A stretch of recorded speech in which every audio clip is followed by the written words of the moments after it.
How to get access to money with no money. Part 1. First thing you're gonna do is I'm just gonna put in the ballpark figure of if you was 18 years old. All right. First thing you're gonna do once you turn 18 is go and apply for a credit card. All right. It could be Capital One. It could be First Premier. It could be even a security credit card.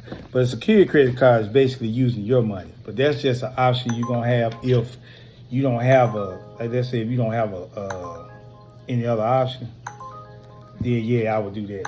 Give me 1 second. But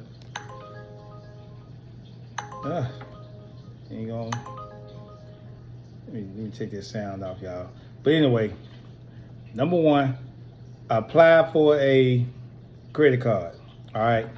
And the reason why I say that, Capital One, I would say go Capital One. But if you are with a credit union, that's fine too.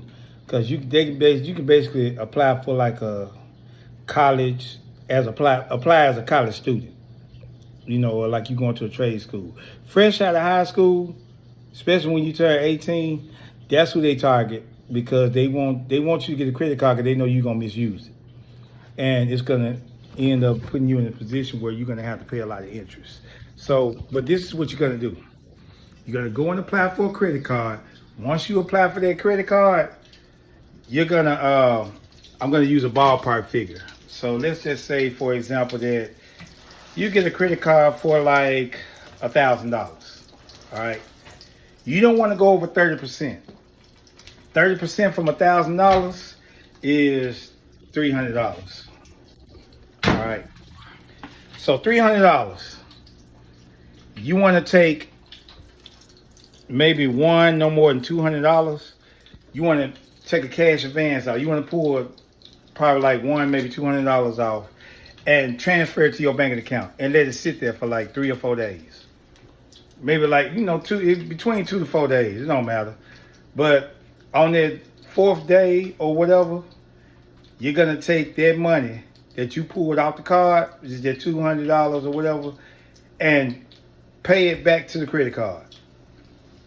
That's going to count as you're using your money or you're using their money on the credit card. So, and you're going to do this once a month. So let's say that your due date is like on the 28th of that month or whatever. You're going to do that by the due date. So by the due date, which is like the 28th, let's say I'm just giving you an example. On the 28th, you're going to make sure that you have whatever you're trying to pay, you're trying to make sure that you have it paid by the 28th. So if you get that credit card, your day that you have to pay it by is the 28th, take that money off, put it in your banking account. You're going to take that money that's in your banking account in 3 or 4 days, and you're going to put it back to the card, like pay it back to the card. So it's basically like you just borrowed money from that card and then just paid it right back. You're not going to use it for your personal use. All right. You're not going to use it to buy no tattoos, no earrings. You're not going to go take no females out to eat. You ain't going to take yourself out to eat. This is purposely for building credit and building credit only. All right. Don't use it for nothing else. All right. So you're going to do this one time a month. So every single month before the 28th or whatever your due date is, you're going to take $200 off the card or no more than 30% of the card. I usually say I stick within like less than 30%. So you got a $1,000 limit.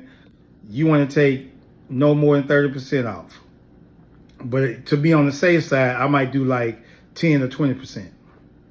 So I'll take about like $100, $200, whatever. As long as it ain't over 30%. Pull that money out the card, put it in my banking account, let it sit for like 2 or 3 days or 3 or 4 days, whatever. After that 4th day, then I would take that money that's in my bank that I pulled out the card and pay it right back to the card before the 28th or before my due date or whatever. And I would do this every month for 3 months straight.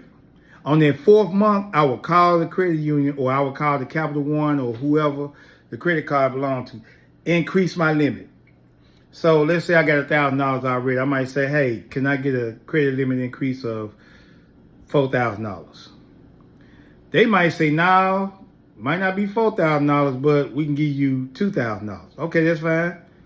Same thing. Once you get your credit limit increase, do the same thing. Don't go over 30%. Stay within 10 to 20% of your limit. Once you stay within that limit, do the same thing for 3 months straight. 4th month, call back, get a credit limit increase. Keep on increasing your limit.